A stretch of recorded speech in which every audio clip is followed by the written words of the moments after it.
Hello and welcome back to the next episode of the Warfare C# series, Uncut.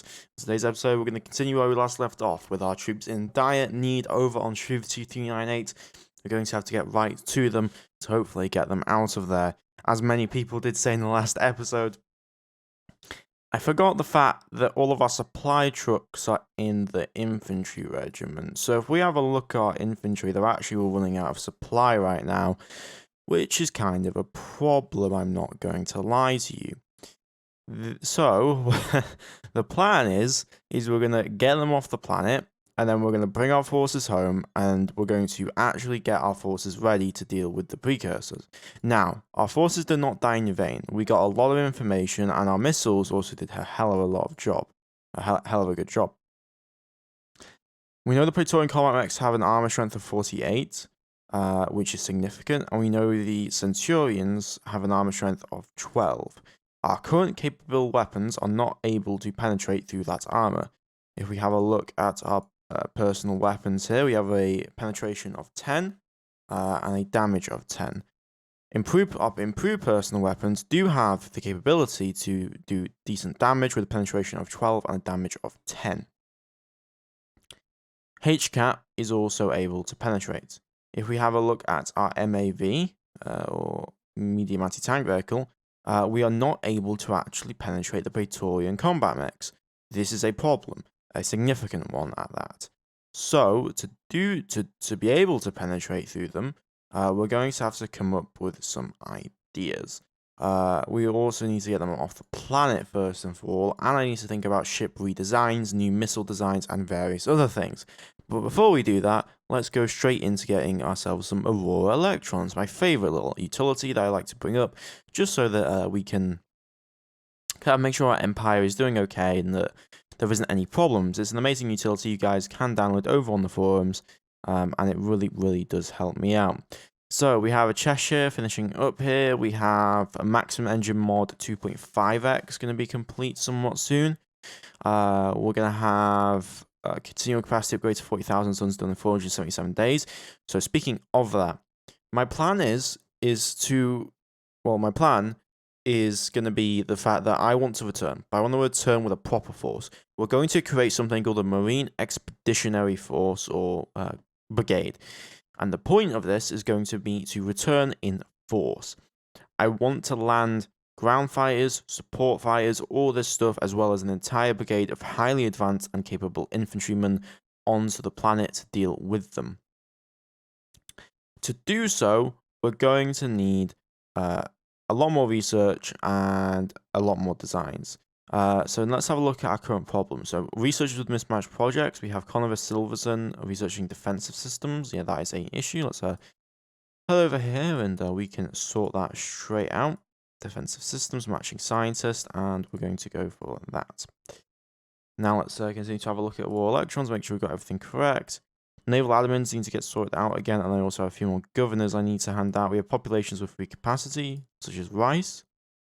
Let's have a look over it. Yeah, rice needs to use 100% of that capacity, please.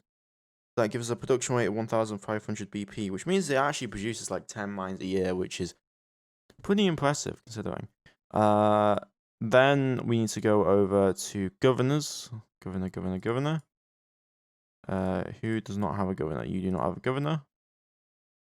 And you do not have a governor. Okay, and I'm going to save that. And then we're going to head over to the next thing that I'm going to be looking at, which is obviously our ground combat situation. Oh, that's a bit close-up shot.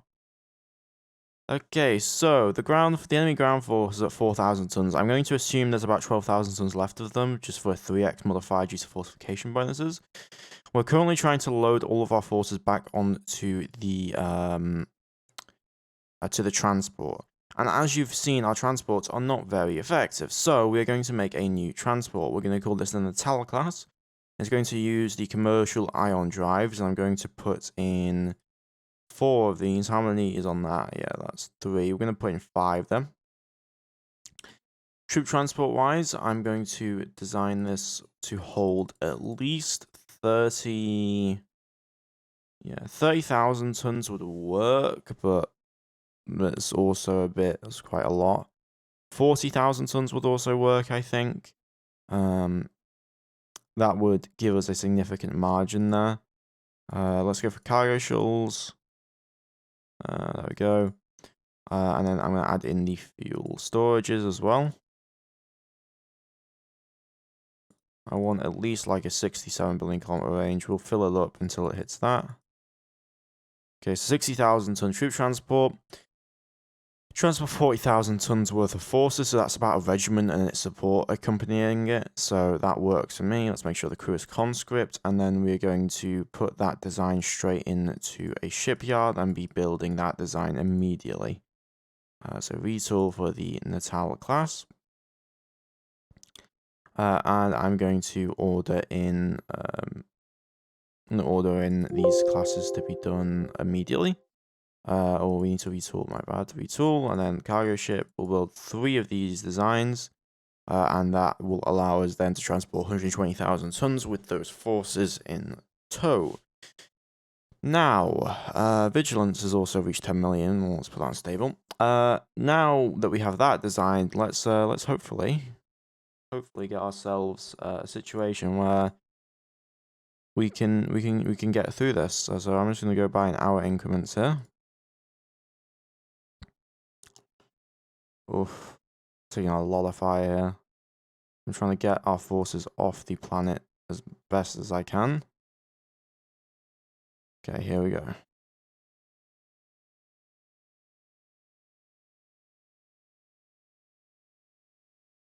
Okay, loady. I'd be interested in how many forces I was actually get off planet. Oof. I guess they weren't actually on the thing. How many forces did we manage to actually save? Show civilian, show support, show ships, yeah. Okay, how many forces is this? Oof, Jesus. Okay, that battalion's just completely wiped. How did the light armor gauges do? We lost 1 and there's only 1 left. Combat engineer brigade stayed pretty much intact, which is pretty impressive. So we lost practically half the light armored brigades. We lost, what's the tally for that? 6. We lost 8 infantry battalions on the engagement. Okay, well that's concerning. Yeah, these ground forces are not going to be usable. Unload all ground forces over there, and let's order our first task force to head back, or the task group Alpha. We have 40 million liters of fuel now. Yes. We'll also get the strike wings back, of course. Land on assigned mothership, and land on assigned mothership. There we go. Both of them are now back on the carriers. And let's head back to Bernard Star if we can. Yeah, let's head out there immediately. And we're going to get refueled. How is Bernard Star fuel situation looking, by the way? Ego, 32 million liters of fuel. Okay, that's plenty. Okay, we complete construction of Cheshire. Speaking of Cheshire, we had gotten all of these guys into this section. And we should now have plenty to be able to put into other sections. There's a few Cheshires lying about. I'm not too worried about it. But production did complete, so I'll have to add in some more production. I'm actually going to focus on automating mines. As people are commenting on the Discord, which you guys can join, there'll be a link in the description. We were having some significant problems in terms of Gallicite. If we have a look at our current Gallicite reserves, it's rapidly decreasing and we're at 37,000. So, speaking of that, I'm going to be looking at ways to get Gallicite from our mines. Okay, this is a good part. We have a lot of Gallicite here. Let's purchase the minerals for that. Any other Gallicite? There's some Gallicite here, but that's not worth it for me. No Gallicite there. Sirius is currently mining some Gallicite. And if we have a look at our economic situation, it should be pretty damn good, I would hope to think. Actually, no. What is the massive amounts of supply? We're purchasing minerals, that makes up 15%. Installation construction. Where are we purchasing these minerals from? This. Tax that, please. Tax that. Yeah, tax those. That should hopefully sort our economy out in terms of sustainment. We're mainly making most of our money off wealth and worker taxes, but also civilian mining is making us a lot of money. We're going to have to think about getting some more financial centers if we're going to be able to sustain what we need to be able to do here. I'm going to delete that colony on Struve-2398 just so it doesn't bother us. Delete P2. Delete colony. Where is it? Delete population. There we go. I should have deleted it. There we go. Now I don't have to worry about it.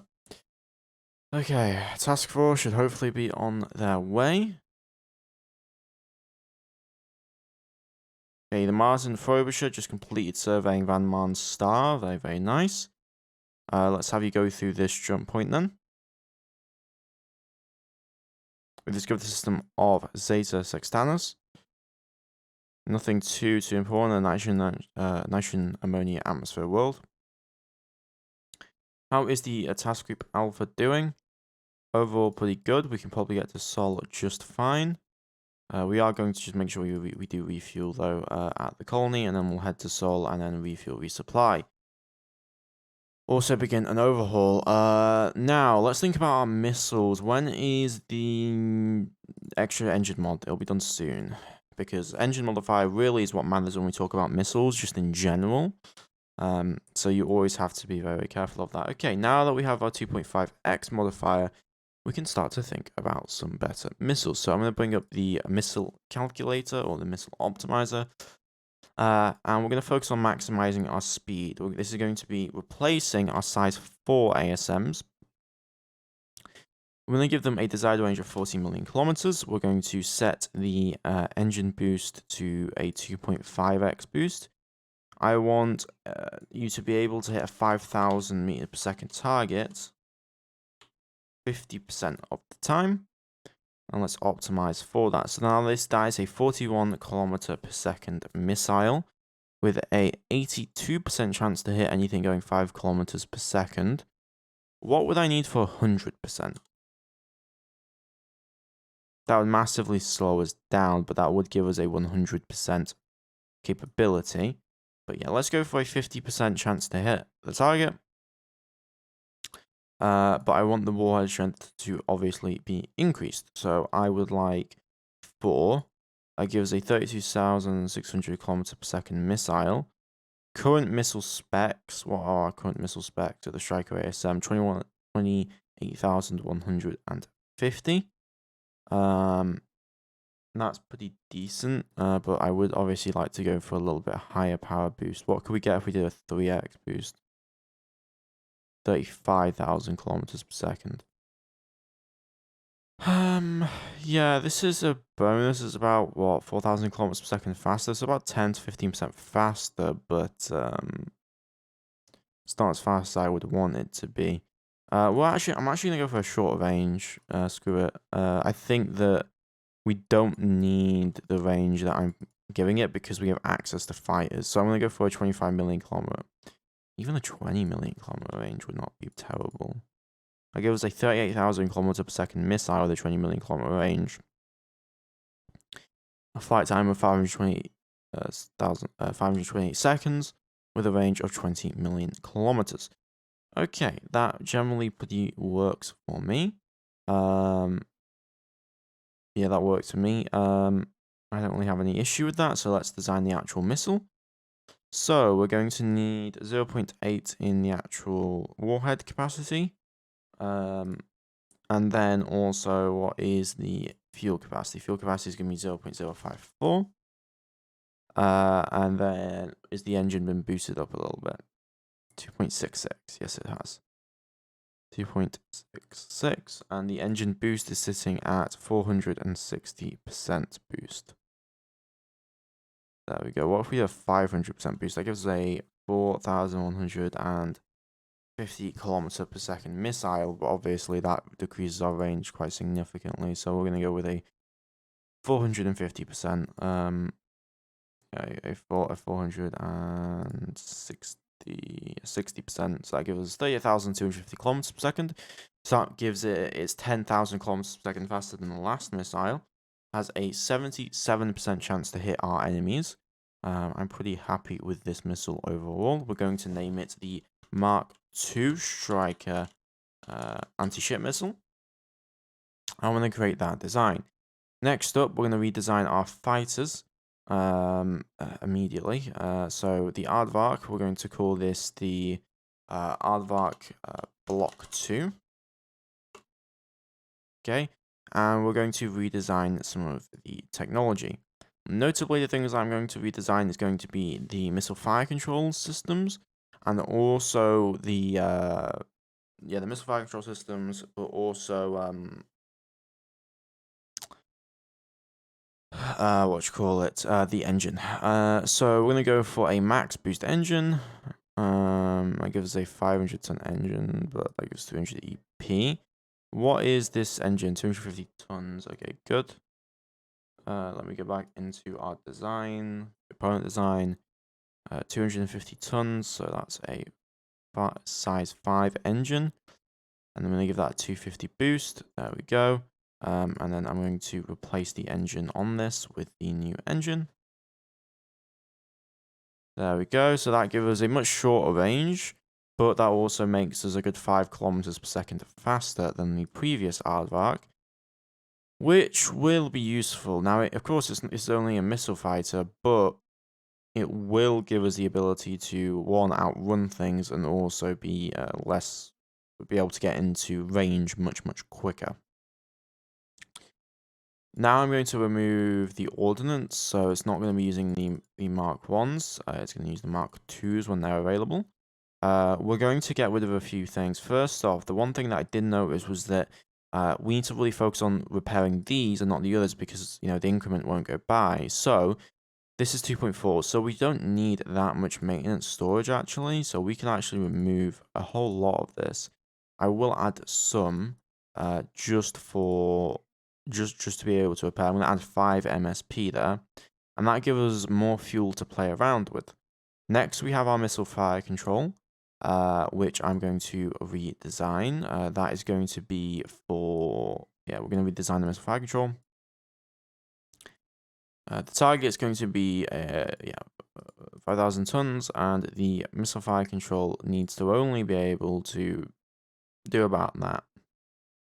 So it's going to be a 15-ton missile fire control. Missile fire control. Prototype. Where the hell are the missile fire controls again? Oh, there they are. I'm being blind. Okay, there we go.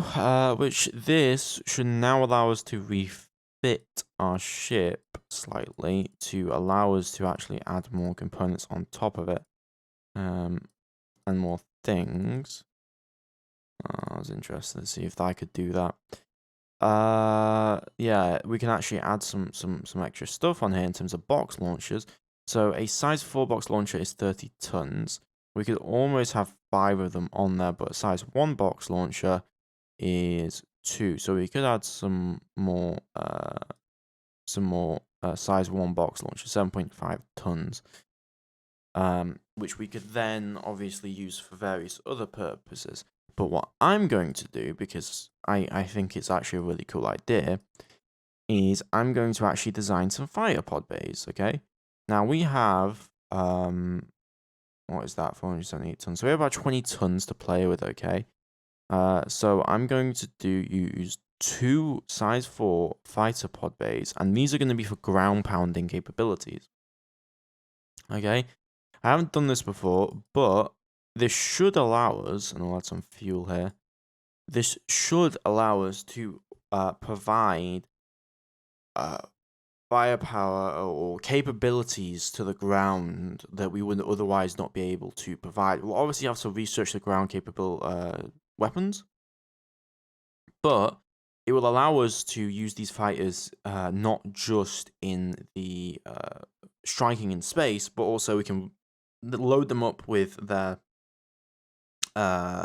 strike weapons or their ground pounding weapons for ground combat support, then that allows our carriers to be much more versatile than they otherwise would be. So this is what I'm going to toy around with. It may not work out, it may do, and so that's what I'm going to go ahead with.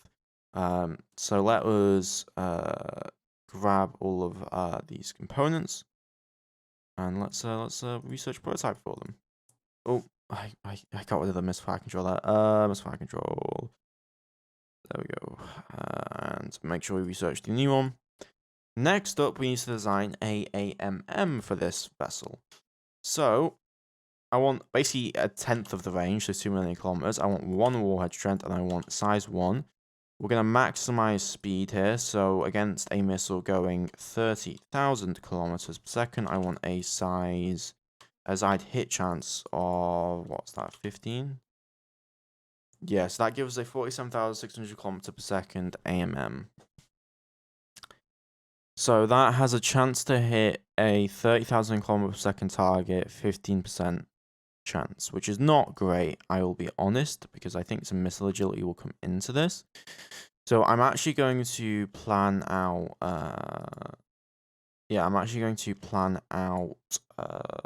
the missile myself, because I think that that'll actually be somewhat useful. So we're going to go with the max boost engine we can put on it. We're going to go with a 0.25 warhead for the just warhead 1. The engine is going to be probably, we're talking like 0.70.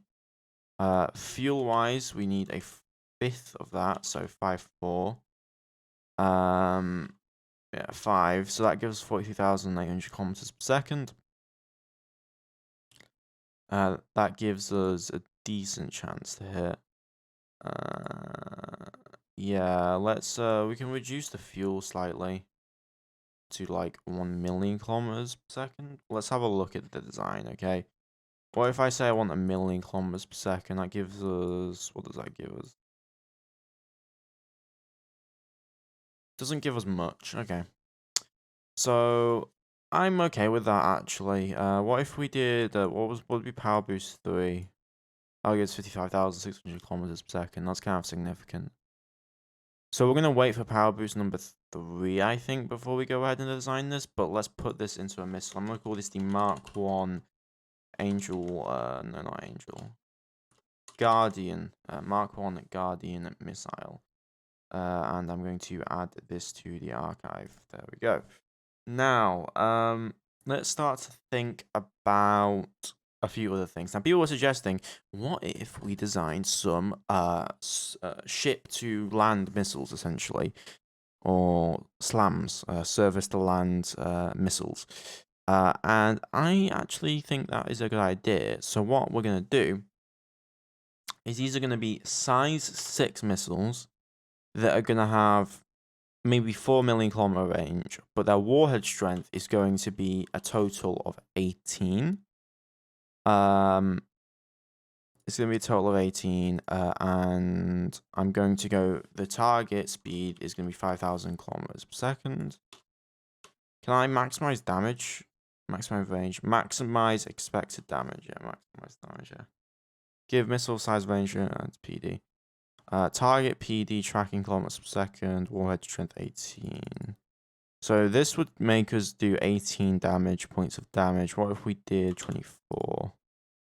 So this would be a very slow missile, but we could deploy it to blow up enemy positions on the ground, right? So we would only need a few of them to kind of slam in and do damage. Now, I'm not exactly sure on the hit chance in terms of, yeah, not exactly too sure on the hit chance in terms of handling ground forces, but I think it has to do with damage primarily. So we could even go for a 3200 missile. Looks like we can't. The upper range looks like about 24, would be 28 damage. Yeah, that'd be a very slow missile, but it would work. Now, would it basically like this would do some pretty significant damage. I like the 10,000 kilometer, the 9,700. We're gonna go with this design. So let's design that missile. So we're going to need a 465% boosted engine. We're going to need a warhead strength of 4.8. We're going to need fuel capacity of 0.2. And then the engine is going to need to be 1.0. There we go. And I'm going to call this the Mark 1 surface, ship/surface to land and air missile, or SLM, a surface to land missile, or ship to land missile, and then we're going to designate it Hawk. We're going to call it the Hawk class surface to land missile. And yeah, this will inflict a lot of damage. I mean, if we hit a target with radiation 24, that would be pretty significant. And that's what I want my cruisers to be able to be capable of doing in that regard. So speaking of that, we were designing this ship, but yeah, let's actually continue our incrementing along here. We've designed those missiles. We'll have to put them into research immediately. So let's go and do that. Power and propulsion. I'm going to need a new engine. There we go. And also we're going to need missile and kinetics. We're going to cancel that project, and I'm going to grab the scientist, and we're going to research the Mark IIs, the Mark 1 SLMs. So, yeah, the plan is, I'm thinking, because, right, if we have a look at missile launchers, right? We have a look at missile launchers.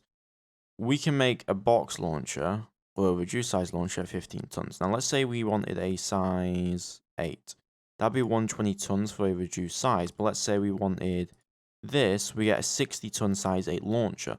We could theoretically make essentially what would be torpedoes, but they wouldn't act like that. They would be land, ship to land missiles, and we could have maybe 8 on a cruiser, and then each cruiser can fire these missiles away at land targets to provide fire support. We may also go for the 0.03 size. I think the best thing to do here would be to go for like the 0.4, right? Go for the size 6 right here.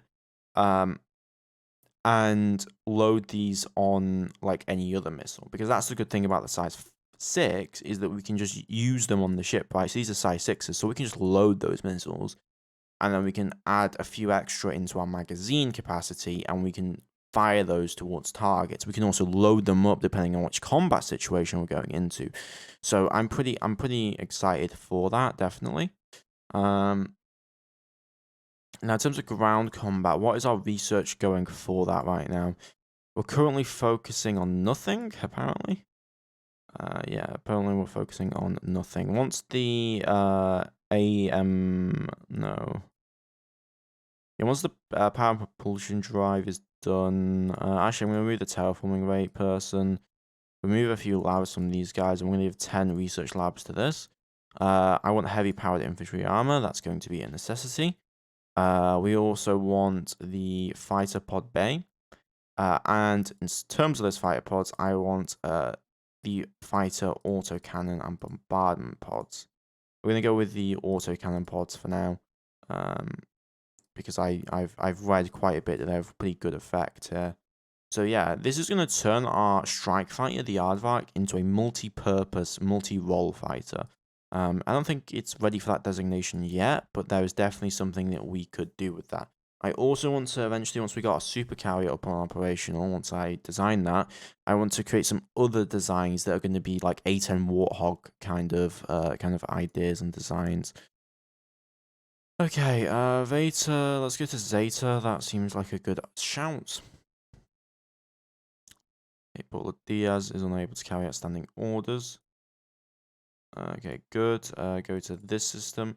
Now, one thing that I do want to check out is how are our mines coming. We have 38 mines now available. Let me grab a cargo group. We have 10 people here. We can then move 20 automated mines at once. We're going to go straight to Sirius.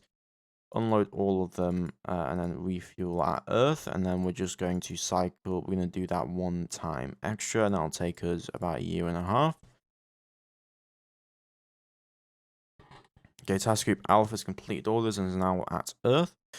Speaking of the supercarrier, how are we on the way there? 121,000 tons, aren't we? We'll also have the other 40,000 ton ship done. So I'm going to create a new design, and it's going to be a landing helicopter attack ship, or LHD, landing craft assault. That works. So the purpose is going to be to provide assistance to other vessels. So, if we have a look at our current carrier, I'm basically planning to retroactively turn this carrier into the landing craft assault. So, I want some hangar deck capacity.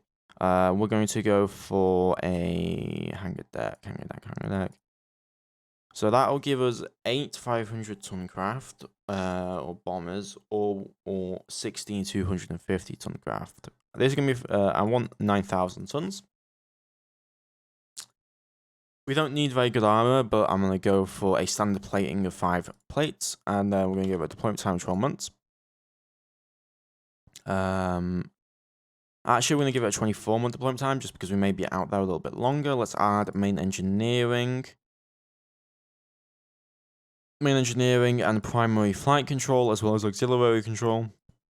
And then I'm going to add in maintenance, not maintenance supplies, magazine space. That's going to be one of the most important parts, and also troop capacity. We need drop bays, particularly. That is something that we're going to need before we can actually continue on that. That'll take us 8,000 tons of research, so I'm going to put that on the order. Because we need drop bays, because that will allow us to then drop forces instantaneously without having to wait the unload time, which is pretty significant when you really think about it. Okay, we complete research into the Mark II ASMs. I'm going to immediately begin their construction. So I'm going to build. These are a lot costlier. I mean, look at the difference. Right, it's 2.8 is it's a good 32% more expensive, but it's worth it. So we're going to build. We're going to build 500 of these. So that'll be what? Yeah, that'll be around 2,000 gallicite. Let's get 500 of these on the way. Let's look at our ordnance right now. Stockpiles. We have... where's the hell these ordnance? I'll have a look at... Do we not have any ordnance on deck? I guess we don't. They may have just taken all the ordnance off the planet.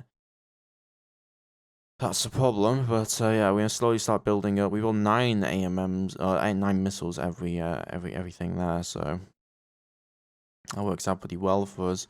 Okay, Burgundy, you've returned home. Let's unload our ground forces, whatever remains. How many forces are on these ships?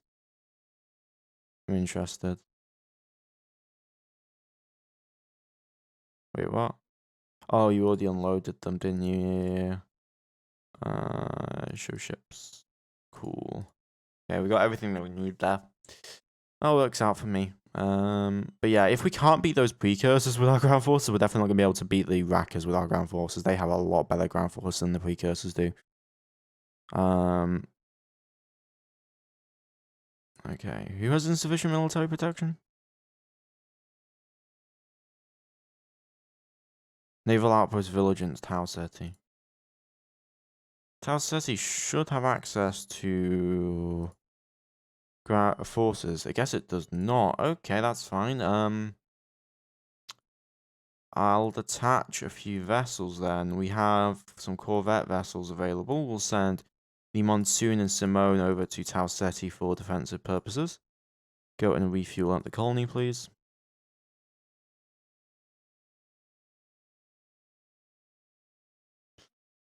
Okay, we complete research into the SLM Hawk class missile. Now, my thinking is, right, we can load all those missiles onto our ships and we can fire them. But the problem is we need the destroyer in the first place. And then we also need a cruiser and blah, blah, blah, blah, blah, blah, blah. So that's all going to be a little bit of a problem. So yeah, I don't really feel like designing the destroyer right now because I think we're waiting on a few things to kind of come through here. And then I also want to do the corvette. I think I might do that off screen next episode just so that I have time to. Complete overhaul research facilities. Okay. Good. I'm going to put a lot more into ground combat research, and I'm going to put a lot more into power and propulsion research, because both of those are areas that we are significantly lacking in. I'm then also going to go for better fuel efficiency, because that is somewhere we need to really improve on. We've kind of delayed our advancement in that area for quite a while.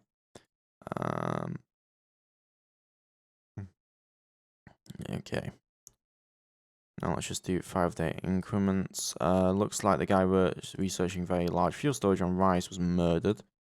Logistics-wise, let us get that. There we go.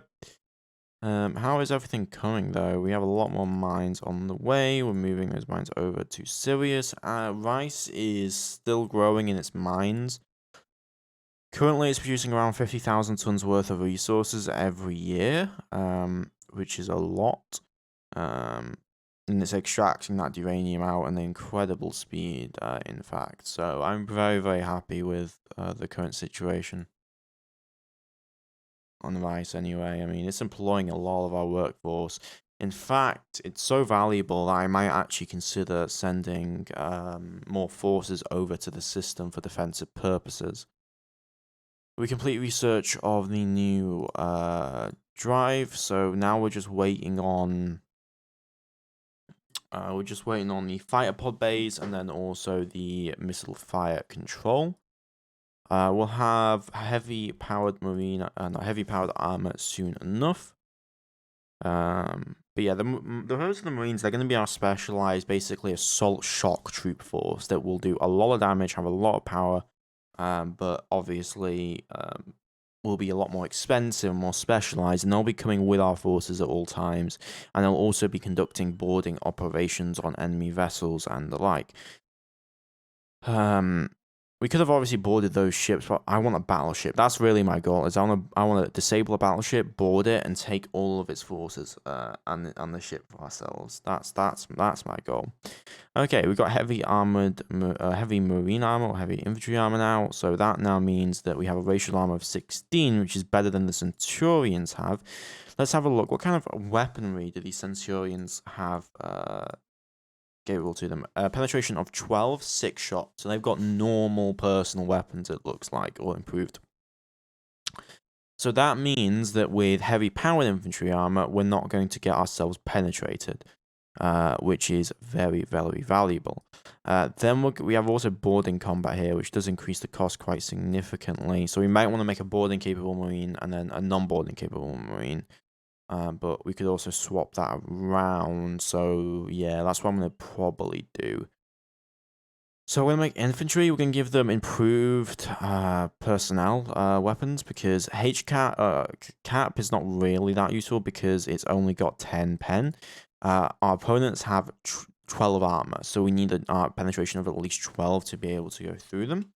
So we're going to call this the Federalist Marine Corps FMC, and we're going to call this Marine, and we'll create that design. And then I'm going to also add in other designs. So we have HCAP here, and then crew-served anti-personnel weapons. The question is, do I want to have HCAP in the actual formation? Heavy crewed anti-personnel weapons would probably be pretty good, and also it's a nice even number. So yeah, we're going to do that. We're going to call this HMG team 21. What year is it? What year? It's 2189 at the moment. There we go. And we'll create that design, and then we're going to move on to getting ourselves light bombardment. So this is going to be mortar team. Okay, and the reason we're doing mortar teams is that they allow us to do a lot of damage, and also bombardment phase as well, which matters. Light anti-vehicle, I'm not even sure if this will matter much, because if we think about it, HCAP is practically doing everything for us. So I'm actually going to hold off on that for now. Then I'm going to think about logistics and other things. So infantry-wise, I am going to do a headquarters. We're going to do a 250-ton headquarters. And this is going to be Marine Lieutenant. And he's going to be in charge of boarding enemy vessels. So we'll do that. There we go. And then we're going to go for... Forward fire direction could be useful. It definitely probably will be. Oh, I'm screwing everything up, aren't I? I need to resource because I'm not giving them the proper armor yet. Ground combat, everything but the marine needs to be adjusted immediately. Okay, unit class design, HCAT, powered infantry armor, that gives us 16 armor points. I'm going to call this HMG team. And then we're going to create the design, and then we're going to go for mortars. We're going to call this mortar. We're going to create the design, and then I'm going to go for HQ, and we're going to call this Marine Lieutenant. Put that on avoid combat. There we go. And then we're going to go up into further vehicles. We have a vehicle like this, which gives us 16 armor compared to 12, but also gives us a lot of firepower. We're going to keep the light army reconnaissance brigades for now, so I'm not going to go designing new stuff for that. But I am going to design a few interesting things. Mainly, we're going to need some reconnaissance capabilities. So I'm going to call this Marine Recon Team. And the reason we're going to need this is because they're going to be using those slams to kind of guide our forces in and stuff like that. So, let me go over to Marine to research. We got backlog, haven't we? Yeah, we'll wait a little bit, I guess, for that. We're getting the fighter pod bay as well. But yeah, they'll be able to call in our fighters from support, and they'll allow us to actually ground pound our targets. Discover a new jump point. Interesting. Can we research into fighter pod bay? Does that mean we can build the Aardvark Block 2? No, it does not. We are still waiting on that missile fire control. Because I didn't put anything into sensors and fire controls, did I? Let me remove 5 from you, and we can put this in for the missile fire control. And then we can start producing Aardvark Block 2s. So we can't really refit our stuff, I'll be real with you guys, but we are fighters, so we're just going to have these old fighters, and I'll eventually just start scrapping them. I'll make a couple of repair yards to do it or something like that, and that'll be pretty useful. So yeah, this episode has mainly just been about planning and getting everything back, and using the stuff that we learned from the episode before into the next episode, largely. So yeah, production of Striker Mark II ASMs are done. Let's order another. Yeah, let's order another 500 of them. And I'm going to change the missile loadout of the guided missile destroyer. I'm going to make sure that the Block 2 Aardvark, you are going to go for the Striker ASMs. You are also going to go for the Mark II Striker ASMs. Why can you load 6? Oh, yeah, because it counts as a pod bay, doesn't it? I see. There we go. So 4. And then I'm going to go and tell the task group to replace all ordnance. I'm also going to tell our logistics vehicle that now all of these ASMs need to be Mark II ASMs, otherwise they are not worthy. And the carrier as well. Mark IIs. So let's go and then do a replacement order. So replace our ordnance, please. There we go. So does that now mean we are carrying Mark IIs? Yes, we are. That should carry them. Our Aardvark should also now be carrying the Mark II Striker ASMs. They have, yeah, what's that? Parasites 2, yeah, Fire ARV. So that works out pretty well for us. Then we'll build more of them and get those produced and sent away. Okay. Yeah, I think this is actually where I'm going to leave it off. It's a little bit of a short episode, but I don't really have as much time today. And also, I think we've really kind of picked off exactly what I wanted to do today, which was prepare further block 2 versions of our vessels, get better missiles, and kind of adapt our doctrine to our opponents. Thank you for watching. Please like, comment, and subscribe. It really does help out. Also, consider joining as a member. For a small amount, you can get access to really nice perks, and you can also keep the channel going. But yeah, I'll see you next time. See you guys later. And special thanks to my members Ultigo1101, King Strozer, and Luis Neto. Thanks to you guys, we are able to keep the channel free and available and consistent for everybody to watch.